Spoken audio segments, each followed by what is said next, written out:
강혜신의 오늘의 미국.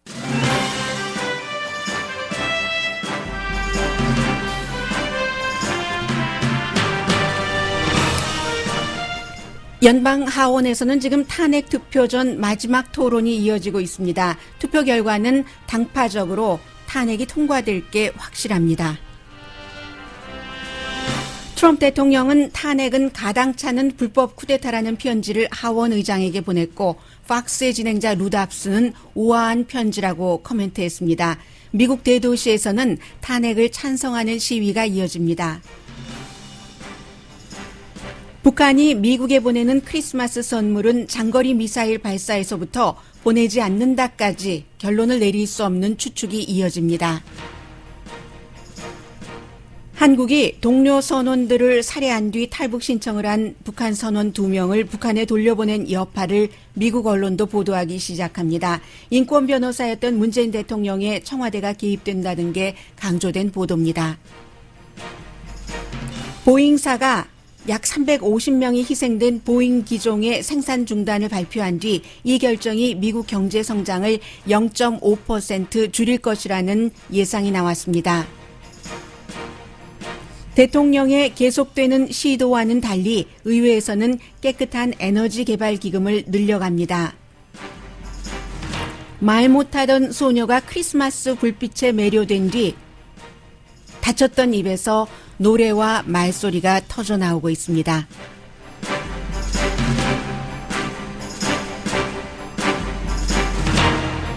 여러분 안녕하십니까? 오늘의 미국 강희신입니다. 지금 로스앤젤레스 시간으로 아침 6시에 의회에서 전체적인 탄핵 투표를 하기 위한 마지막 토론이 시작이 됐습니다. 그리고 이제 어제 하원에서 결정을 했는데 이 토론 시간을 6시간으로 정했기 때문에 그렇게 될 경우는 이제 투표가 얼마 있지 않아서 시작이 된다라고 말씀드릴 수 있겠고요. 제가 지금 투표 상황을 조금 보자면요. 계속 지금 토론이 이어지고 있습니다.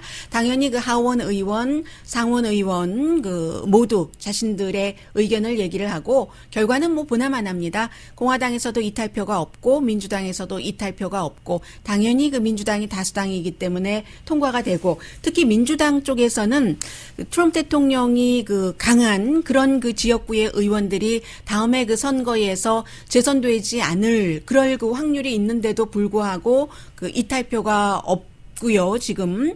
그래서 지금 가만히 비교를 해보면 탄핵 재판이라는 것이, 탄핵이라는 것이 미국 헌법으로 따지자면은 결국은 사형 선고죠. 사형 선고입니다. 사형 선고지만 또 하원에서 사형 선고를 당한다 하더라도 상원에서 대통령에게 방어벽을 쳐주기 때문에 상원의 경우는 지금 미치 매코넬 공화당 상원 원내대표가 증인도 부르지 않겠다고 했고, 그러니까 역시 민주당의 척 슈머 대표는 증인도 부르지 않겠다는 것은 증거를 인멸하겠다는 얘기다. 이런 지적들도 나오고 있고요. 분위기는 그렇습니다. 그래서 이제 혐의 자체는 권력 남용과 또 의회 방해. 그래서 대통령이 자신이 2020년 대선에서 이기기 위해서 우크라이나에 과연 정치적인 적을 조사하라고 하고, 그리고 이제 그쪽에 줘야지 되는 같은 어떠한 군사적인 지원이라든가 백악관 방문 기회를 막고 있었는가 하는 그런 내용이죠. 그래서 오늘이 12월 18일 맞습니다. 꼭 21년 전이네요. 1998년도 12월 19일 하루 남았는데 그 당시에 빌 클린턴 전 대통령이 하원에서 탄핵당한 날이었습니다. 그때 대통령이, 저는 뉴스를 하고 있었기 때문에 기억이 나는데, 빌 클린턴 전 대통령이 백악관에서 로즈가든에 나와서요. 물론 12월이니까 추웠죠. 나와서 지지자들이 뒤에 쫙 서 있었고, 그리고 당시에는 이제 정치인이 아닌, 물론 헬스케어 개혁안 같은 것은 많이 주도를 했기 때문에 미국의 대통령이 2명 있었다는 얘기는 들었습니다만은 힐러리 클린턴도 옆에 있었고, 빌 클린턴 전 대통령이 뭐라고 얘기했냐면 하원에서 투표가 진행되고 있던 중간입니다. 지금처럼 토론이 이어진 게 아니라 토론이 끝나고 투표가 진행되는 그 순간에 미국 대통령이 I hope 내가 희망하건대 이 같은 그 모든 그 탄핵 절차가 정당성이 확보된 그런 것이기를 바란다. 그게 이제 하원에서도 그렇지만 상원까지를 연장해서 대통령이 그렇게 얘기를 했었습니다.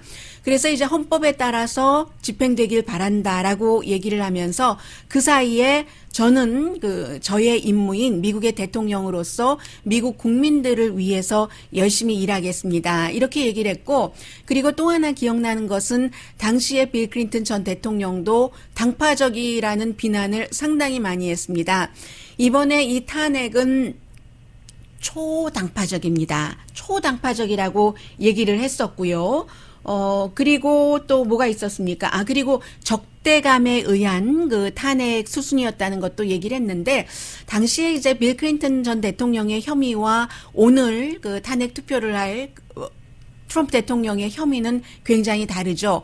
빌 클린턴 전 대통령은 옆에 와이프가 서 있었지만 모니카 루윈스키라는 20대 초반의 백악관 인턴과 그렇고 그런 일들을 했는가. 그리고 그것을 했다는 게 중요한 게 아니라 그게 이제 거기에 권력 남용이나 뭐가 들어가야지 되잖아요. 헌법에서 이 정도가 탄핵이다라고 이제 딱 그 못 박아놓은.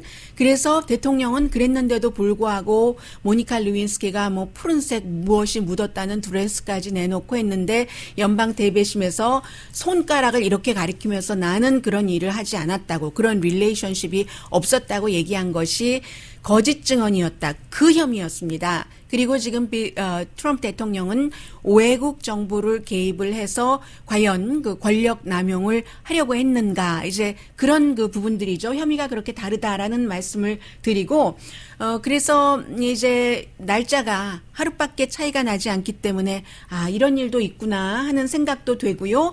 그리고 나서 그 기자회견을 하는 로즈가든에 서 있는 동안에 대통령이 탄핵됐다 하는 그런 얘기를 들었거든요. 그 뒤에 빌 클린턴 전 대통령이 공화당과도 협조를 하고, 뭐 민주당은 자신의 당이니까 당연하고 여러 가지 일을 해서 상원에서 무죄가 되고 나서, 그리고는 이제 그 뒤에는 지금은 좀 또 빌 클린턴 전 대통령에 대한 평가가 달라졌습니다만 굉장히 경제를 잘 했고 흑인들을 위해서 일했고 소수인종의 그 권한 같은 것도 보호했다, 이 같은 평가를 받고는 있죠. 그리고 이제 그 트럼프 대통령 오늘 어떤 발표를 하겠지만 어제도 그 본인의 그 선거 캠프에서 이건 완전히 가짜다 이런 얘기도 했고, 또 그 본인이 그 임명을 한 장관에 의해서 이끌어지고 있는 법무부의 감찰관이 발표를 한 2016년도의 대선 과정에서 이제 FBI가 러시아와 연관이 있어서 뭔가를 그 감시를 했다, 모니터링을 했다, 이렇게 표현들을 하죠. 감시 내지는 그런 것을 트럼프 대통령은 스파잉이다라고 어제도 역시 얘기를 했고, 그리고는 이제 그 여러 가지 기자들이 물어보기도 하고 하는 그 과정에서 당신에게는 아무런 책임이 없습니까? 뭐 7월 25일에 우크라이나 대통령과의 통화에 대해서요.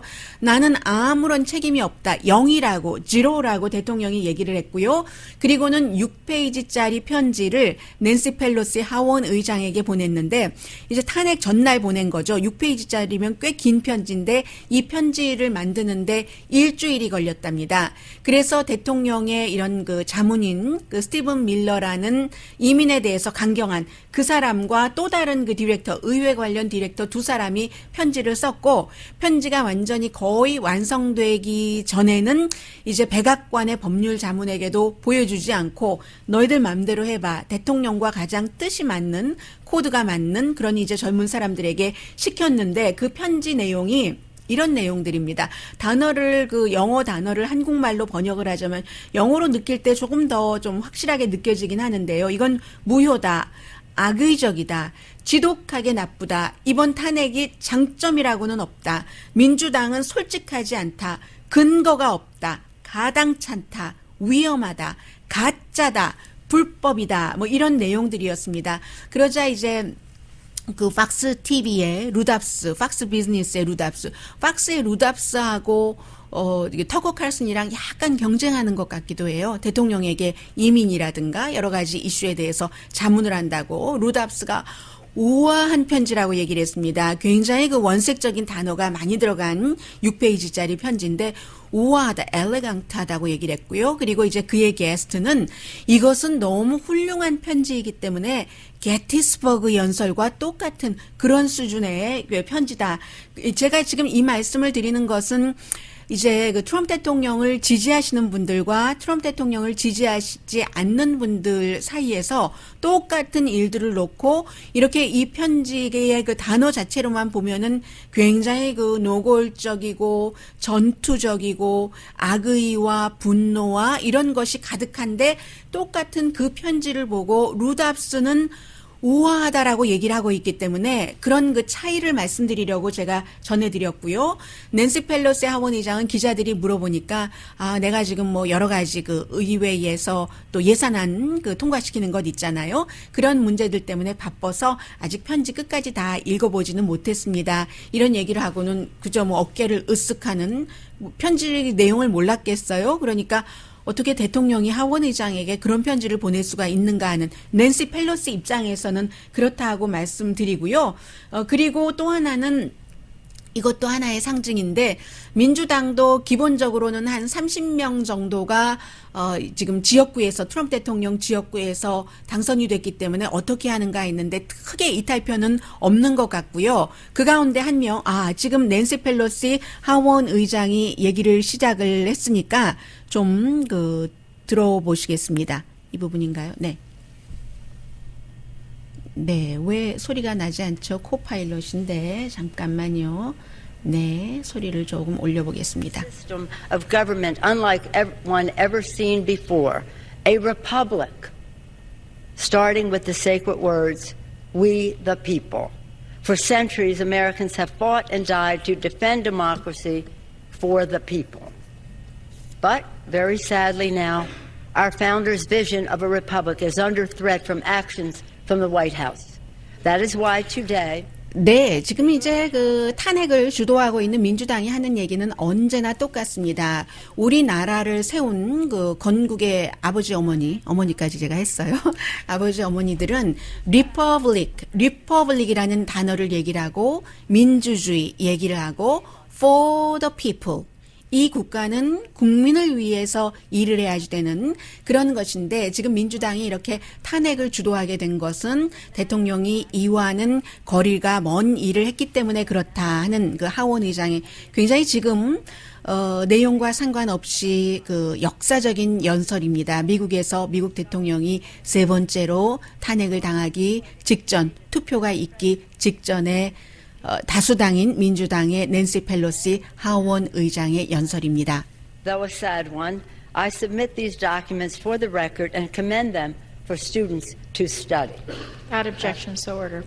Thank you, Madam. 지금 이제 낸시 펠로시 하원 의장이 그 사이에 중요한 그 탄핵 관련 연설을 몇 번 했는데 그때마다 sadly, sad, 슬프다. 뭐 이런 단어들을 얘기를 하고 있고요. 어제 그 트럼프 대통령은 그러면서도 그 낸시 펠로시가 나는 정치적인 문제는 선거로서 유권자가 판단하기를 바라고 이 탄핵 문제는 특히 헌법과 미국의 민주주의와 공화국의 그런 것과 관련이 있기 때문에 우리의 임무를 다하며 개인적으로는 카톨릭 신자로서 지금 이 순간에도 뭐 이념과 이상과 정책이 다르지만 대통령을 위해서 기도를 한다라고 얘기를 했고 대통령은 그 기도 믿지 않는다고 어제도 얘기를 했습니다. 이제 뭐 머지않아서 그 전체적인 그 투표가 있을 것 같습니다.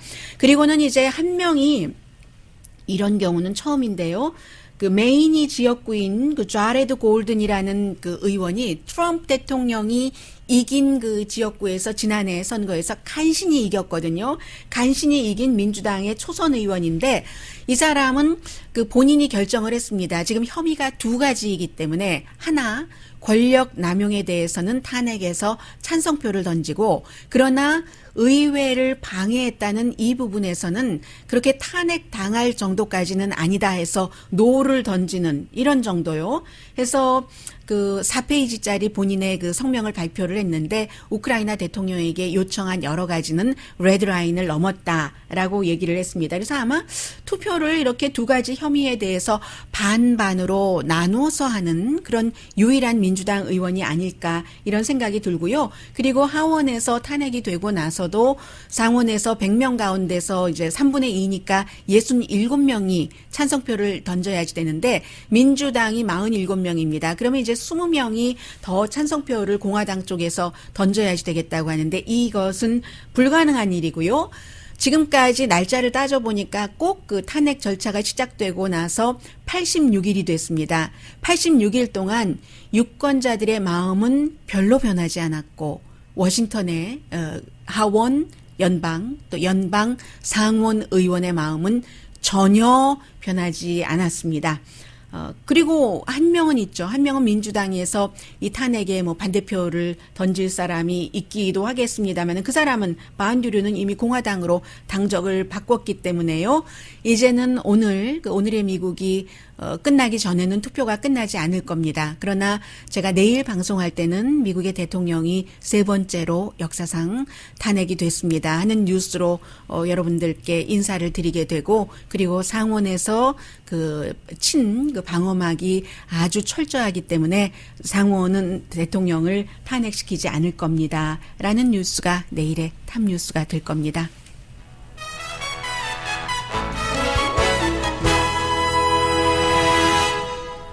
잠시 뒤에 사실은 그 많은 그 한국인들은 탄핵 절차를 바라보는 것도 트럼프 대통령이 이제는 뭐 하원에서 탄핵되지 않는다 하는 것을 다 알고 있지만 이 같은 그 탄핵 절차가 트럼프 대통령의 그 재선에 어떤 영향을 주는가 이런 부분에서 뭐 코리안 아메리칸이라든가 아니면 한국에서 많이 그 미국 뉴스를 바라보고 있습니다. 잠시 뒤에 미국과 북한과 관련된 뉴스들 전해드립니다. 라디오 서울 방송 오늘의 미국 듣고 계십니다.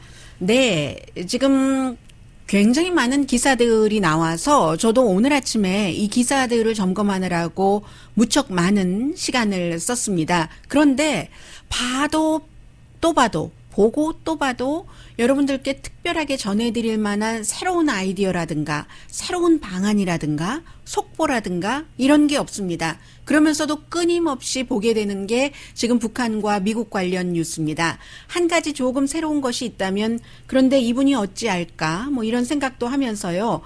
북한이 크리스마스 때 그 미국에 보내는 선물로 그 선물이 크리스마스 이브가 될 수도 있고 크리스마스 데이가 될 수도 있고 아니면 조금 지나서가 될 수도 있는데 대륙간 탄도미사일을 발사하는 게 아니라 장거리 미사일을 뭐 일종의 장거리 미사일을 발사할 것이다. 이런 게 전 태평양 공군 사령관 찰스 브라운 장군이 한 얘기입니다.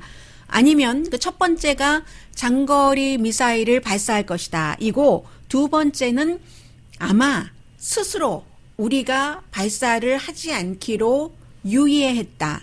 모라토리움 선언이라고 할까요? 그렇게 할 수도 있다. 그게 바로 지난번에 그 신년사에서 우리는 다 이뤘기 때문에 이제 뭐 그런 것은 안 하고 경제에 집중하겠다라고 얘기를 했었죠. 그렇게 두 가지, 그 얘기 누가 못합니까? 누구든지 다 할 수 있을 것 같은데요. 어쨌든 너무나 예민한 시기이기 때문에 어제였나요? 그제였나요? Defense Writers Breakfast라고 해서 이 국방 관련 그 전문가들이 모인 그런 자리에서 했습니다. 그래서 모든 매체가 뭐 더 힐부터 뭐 아무튼 주요 매체는 다 이 장군의 얘기를 하는데 알 수 없다. 그리고는 이제 중국에서 무슨 얘기가 나오겠죠. 스티브 비건이 북한에 우리 만나자라고 얘기를 했는데 북한에서 답을 얻지 못했고 중국으로 왔으니까 기본적으로 중국에 도와달라라는 얘기도 할 테고 유엔에서 우리가 어떠한 결의안을 만들어야지 되는데 지금 며칠 전에 러시아와 그 중국은 오히려 여러 가지 그 북한에 대한 제재를 약화시키라고 하지 않았는가. 그렇게 해서는 안 된다라는 얘기도 있을 수 있고요. 그리고 이제 또 하나는 한국에서는 성사되지 않았지만 누군가 북한의 관계자를 만나기 위해서 중국 땅에서가 됐던 아니면 중국 정부의 도움이라고 할까요? 한국에서 그 문재인 정권이 하지 않았을 리가 없겠죠. 지금 여러 가지를 접촉을 시키려고 해봤는데 일단 판문점에서의 접촉은 실패했기 때문에 미국이 원했으니까 제가 실패라는 단어를 썼습니다. 그래서 이제 중국에서 어떠한 그런 일을 시도해 보지는 않을까 이런 여러 가지 시나리오가 있기 때문에 이것도 이제 곧 날이 밝으면 알게 될 겁니다. 그런데 또 하나는 한국에서는 굉장히 이슈가 됐었고 지금도 이슈가 되고 있는 이 문제를 미국의 뉴욕타임즈가 미국에 전하고 있습니다. 미국에 전할 때 이 내용을 들으면서 한국의 이제 문재인 대통령의 인권 변호사 출신이라는 특수성이나 아니면 대한민국은 그 민주 국가인데 북한으로 돌아가면 처형될 그럴 그 어부들을 송환했다. 그리고 그 송환하는 과정 이런 모든 것을 미국 언론이 미국 사람들에게 알려줄 때 미국 사람들은 이 내용을 어떻게 받아들일까? 저는 이제 그런 관점에서 이 뉴스를 봤고요. 뉴욕타임스의 보도입니다. 시작은 8월 달부터 있었는데 보통 이제 한국에서 뭐 고기잡이 배라든가 아니면 그 탈북을 하겠다고 하는 그런 어부라든가 이런 뉴스가 있을 때 곧바로 국민에게 알립니다. 그런데 이번에는 8월 달에 일어났었던 일인데 그 내용이 누군가 군 관계자가 청와대 보좌관에게 뭔가 텍스트를 보내고 사진을 보내고 하는 것이 밝혀지기 전에는 드러나지 않았던 사실이죠. 그리고 이 두 명의 탈북하겠다. 우리는 탈북으로 남한에서 살고 싶다라고 조사받는 과정에서 얘기를 했다는 그러나 통일부 장관이 그 진정성을 믿을 수 없고 아주 그 잔혹한 범죄를 저질렀기 때문에 남한 사회에 위험이 된다라고 얘기를 하면서 송환해서 보낸 그 두 사람이요.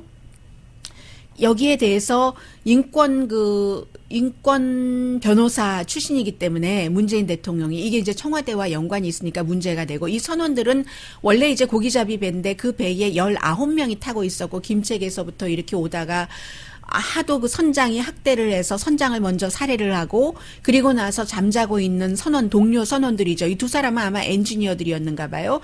선원들을 갑판으로 불러내서 살해를 하고 살해하는 것도 아주 처참하게 했죠. 뭐 망치와 도끼로 살해를 하고 뭐 총이 없으니까요. 북한에는 총이 없다고 말씀드린 것은 일반적인 말씀을 드린 겁니다.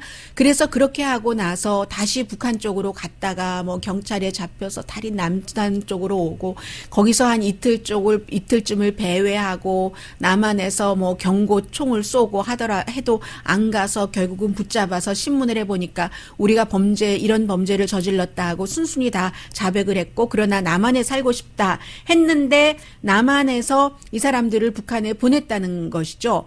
그래서 뉴욕타임스가 보도하기를 북한이라는 국가는 고문이라든가 기아라든가 이런 범죄자를 아주 처벌하는 잔혹한 방법, 특히 이제 이런 경우에는 북한으로 돌아가면 100% 처형될 게 분명하고 남한에서는 뭐 여러 가지 범죄 사실을 저질렀다 하더라도 이제 살아갈 수 있는 확률이 있고 그리고 헌법에 따르면 지금까지는 한 번도 우리는 탈북해서 남한에서 살겠다 하는 사람들을 거부했었던 적이 없답니다. 왜냐하면 기술적으로 한국의 헌법이라는 것이 북한 주민도 남한 주민으로 인정을 하고 있기 때문에 그쪽 땅도 우리 땅이고 뭐 이런 식으로 인정을 하고 있기 때문에 거부하지 않았는데 이번에만 그렇게 거부를 했다. 그러니까 결국은 그 거부의 목적이 평양과 잘 지내고 싶어하는 문재인 대통령이 문재인 정권이 결국은 평양이 싫어할 일을 하지 않기 위해서 그 두 사람이 죽을 것을 알면서도 보냈다.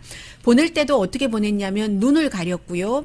그리고 또 눈을 가리고 어떻게 했다고 손을 묶었고요. 뭐 예전에 뭐 포승줄을 묶듯이 뭐 아무튼 묶었고 그리고 또 미국에서 보도하기는 그리고 더한 것은 이 두 사람들이 본인들이 눈 가리고 몸을 묶인 채로 어디론가 갈 때 어디로 가는 것을 몰랐다는 거죠. 그래서 나중에 최후의 순간을 알았을 때 이 두 사람 가운데 한 사람이 혼절해 버렸다. 이런 내용을 보도를 하고 있습니다. 특히 이제 문재인 대통령의 경우는 그게 1996년이었던가요?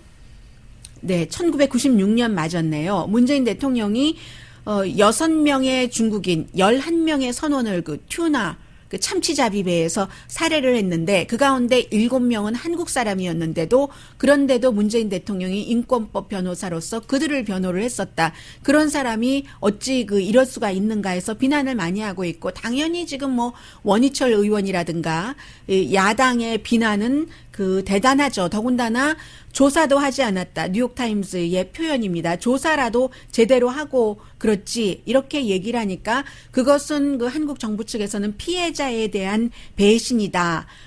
그리고 그렇게 해서 이런 사람들을 받아들일 때 남한은 북한 범법자의 어떤 천국이 될 것이다. 이 같은 얘기도 했었잖아요. 그러나 이제 뭐 이석현 의원 같은 경우 뭐 여러 사람들이 발언을 하는데 일부에서는 또 통일부라든가 국가정보원이 지금까지 한 일 중에서 가장 잘한 일이다.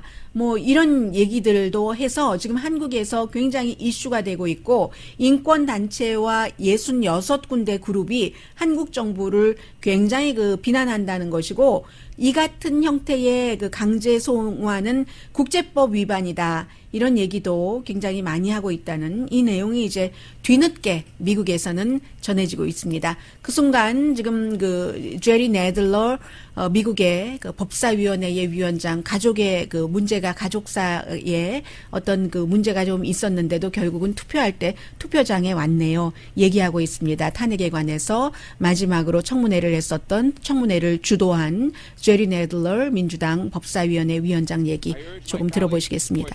And I reserve the balance of my time. Gentleman from Georgia. 제가 말씀 Thank you, 드리려고 했더니 타임이 끝났네요. 그래서 조지아주의 의원 얘기 조금 들어볼까요? Gentleman's recognized for 3 minutes. Madam Speaker, I rise in opposition to impeaching the president, 당연히 반대를 하죠. 조지아가 지역구이니까요. including the president, may be impeached for treason, bribery, or other high crimes and misdemeanors. 위스콘신이네요. 위스콘신의 짐 센센브레너 의원입니다. Has committed a crime. 공화당이고요. Almost 3 years of non-stop investigations. We've had the Mueller report, we've had the Schiff investigation, we've had the Nadler investigation. 네, 쉬프라는 정보위원장의 조사, 그리고 네들러, 좀 전에 하원의 법사위원장의 조사, 로버트 멀러의 특별검사, 지난 3년 내내 트럼프 대통령을 조사를 해왔다.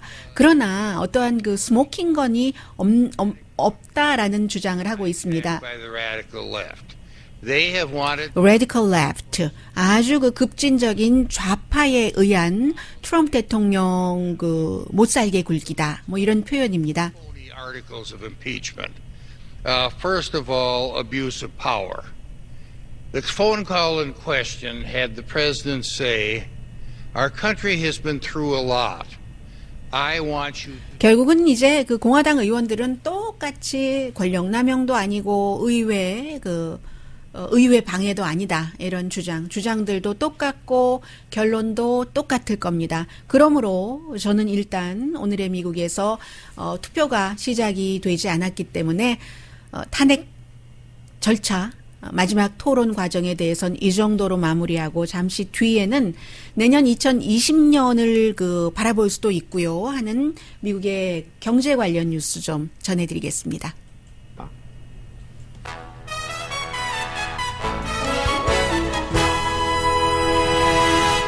라디오 서울 방송 오늘의 미국 듣고 계십니다. 오늘 월스트리트저널 보니까 월스트리트저널이 이제 12월 달이 돼서 한 57명의 경제 전문가들에게 쭉 또 설문조사를 해봤습니다.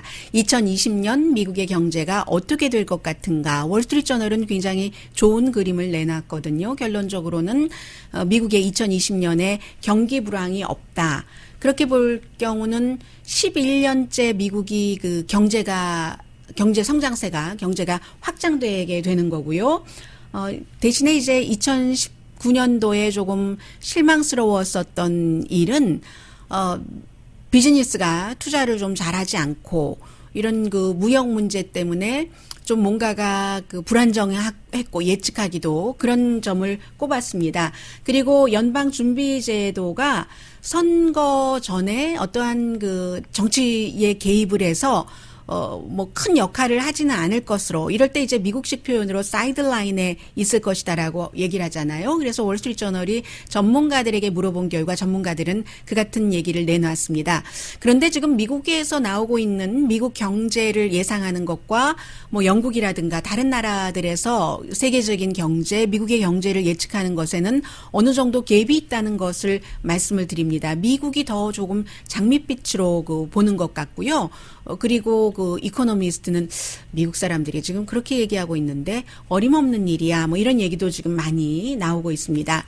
그리고 이제 또 하나는 월요일에 제가 여러분들께 미처 전해드리지 못했었는데 보잉사가 6개월 간격으로 인도네시아, 말레이시아에서 사람이 숨졌던 그 항공기 사고가 있었잖아요. 보잉 737 맥스죠. 그 737 맥스를 그동안에도 계속 생산은 해왔습니다. 생산은 했는데 자동차를 뭐 미리 약속한 것도 있고 부품 공급받고 하는 것도 있으니까요.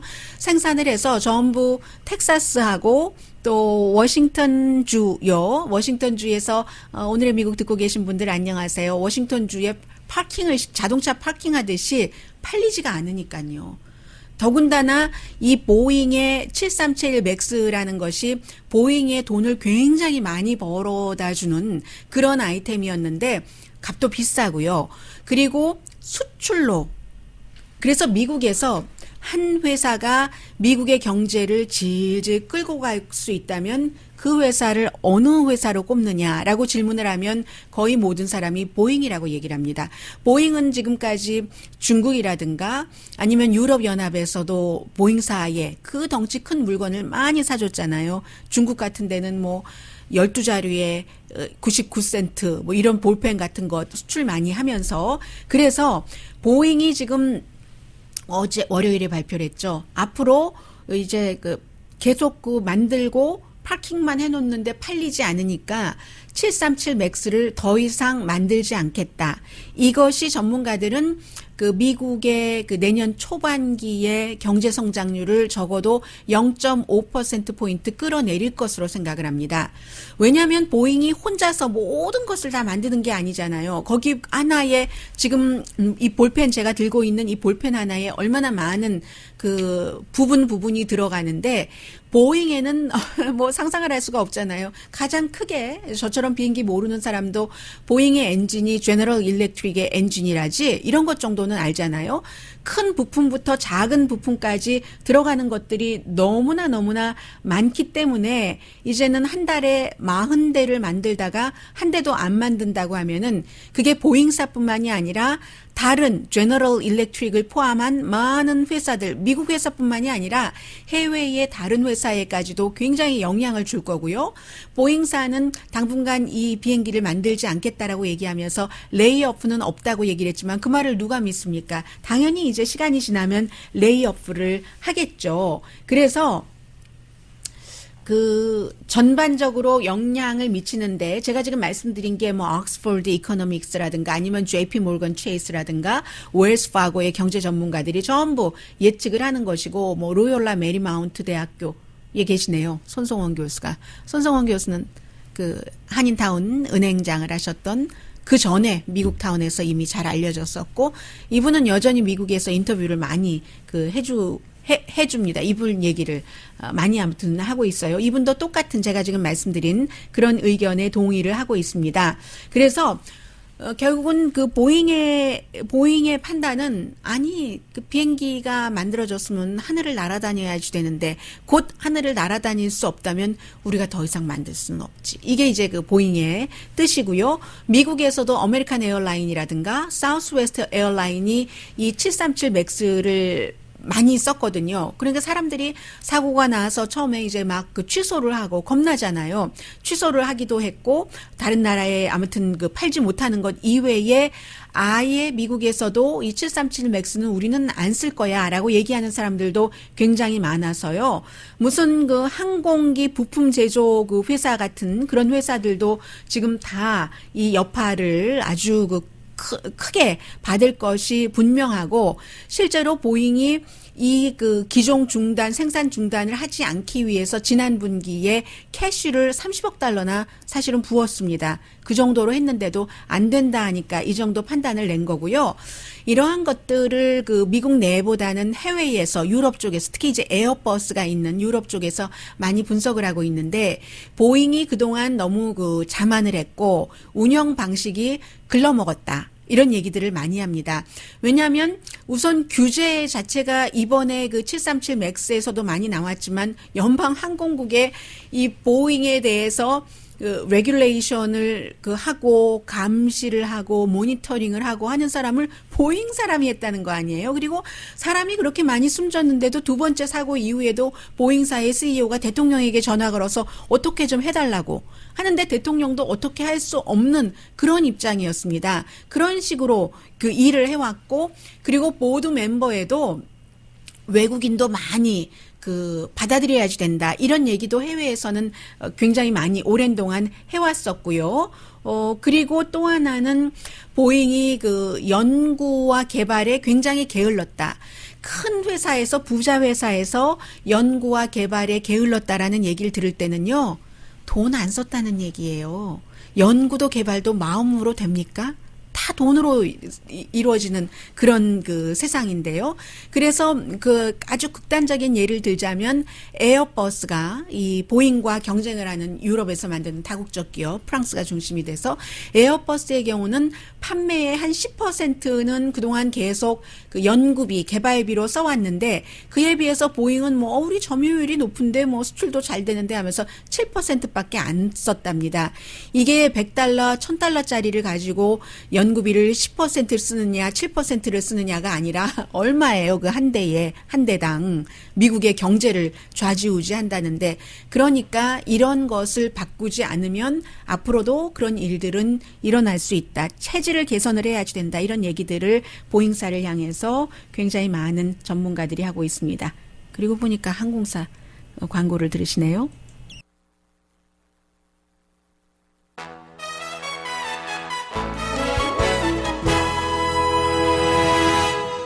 라디오 서울 방송 오늘의 미국 듣고 계십니다. 네, 52, 19, 네. 깜빡 잊고 시간 계산을 안 해놔서요. 제가 시간 계산 끝냈습니다. 네. 이제 그 미국에는요, 세계 어느 나라나 마찬가지지만 아무리 최고 권력자가 이렇게 해야지 하고 실제로 그 권력의 모든 그 힘을 동원해서 하려고 해도 안 되는 일이 있습니다.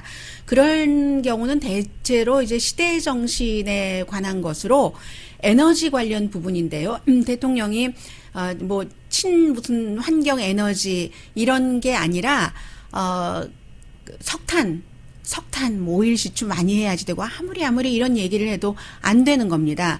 의회가 돈 쓰는 것을 최종적으로 그 마무리를 짓기 때문에 의회에서는 대통령이 친환경적인 이런 것을 예산을 줄이려고 해도 의회가 깨끗한 에너지 기금을 계속 그 늘려가서 어제 그제 통과된 그 하원 예산안에도 에너지 기금이 거의 지난해에 비해서 14%가 늘어났거든요. 2014년보다는 50%가 늘어났습니다. 그래서 이제 연방 연구 개발이라는 게 왜 중요하냐면은 아무래도 뭐 온실가스를 줄이는 그 테크놀로지를 개발하는 데는 결정적이니까요. 단위가 크니까, 돈의 단위가 크니까. 그리고 이제 이때에 그 어떤 온실가스를 줄이는 테크놀로지라고 하면은 핵파워 가운데서도 조금 개선된 그런 그 핵파워라든가 아니면 뭐 당연히 태양, 바람 파워, 에너지 이런 게 있고요. 대체로 이제 민주당이 뭐 이산화탄소 없는, 그 오염 없는 여러 가지 그 친환경적인 것을 지지를 하고 공화당이 좀 반대를 하고요. 돈 많이 든다고 하면서. 그런데 결국은 그 세월이 흘러서 많은 사람이 그것을 채택을 하면은 그러면 이제 돈이 그 덜 들 수 있기 때문에 추세는 이런 추세로 나갈 수밖에 없습니다. 이건 아무도 막을 수 없다 하는 말씀 드리고요. 그리고 시간이 조금 있습니까? 네. 10대들이 지난 한 해 동안 이 전자담배와 마리화나 하는 것이 늘어났답니다. 그에 비해서 술 마시는 것은 좀 줄어들었고요. 그리고 10대들의 오피오이드 남용도 조금 줄어들어서 고등학생 5명 가운데 1명의 시니어가 지난 그 1년 동안 술을 마셨다 하는 그런 비율이라든가 5년 지난달에 술을 마셨다든가 이런 비율이 좀 줄어들었다는 그런 얘기입니다. 그리고 담배를 날마다 피우는 그런 그 학생들이요. 아무튼 또 줄었는데 마리화나와 전자담배는 늘어났다는 건데 이게 왜 중요하냐면 질병통제국이 발표를 했잖아요. 지난 1년 동안에 거의 500 정도 그 정도 그 케이스에서 베이핑에서요, 뭔가 이상한 그런 일들이 발생을 해서 결국은 59명이 사망을 했다. 그래서 이제 청소년들의 베이핑이 굉장히 그 위험하다는 거죠. 그리고는 어느 도시인지 이름인지도 기억나지 않지만 한 소녀가 엄마와 함께 저희 회사 근처에도 그렇게 아름답게 장식한 곳이 있지만 날마다 크리스마스 장식한 그 집에 가서 있으니까 주인이요 의자를 주면서 감상하라고 했고 날마다 그렇게 감상을 하던 소녀가 원래 말을 못했는데요. 갑자기 노래를 하고 갑자기 설명을 하는 거예요. 그 블루라이트. 이 집이 20만 개의 전구로 장식을 했다고 하는데 불빛이 소녀의 입을 트게 했다. 강희신이었습니다. 지긋지긋한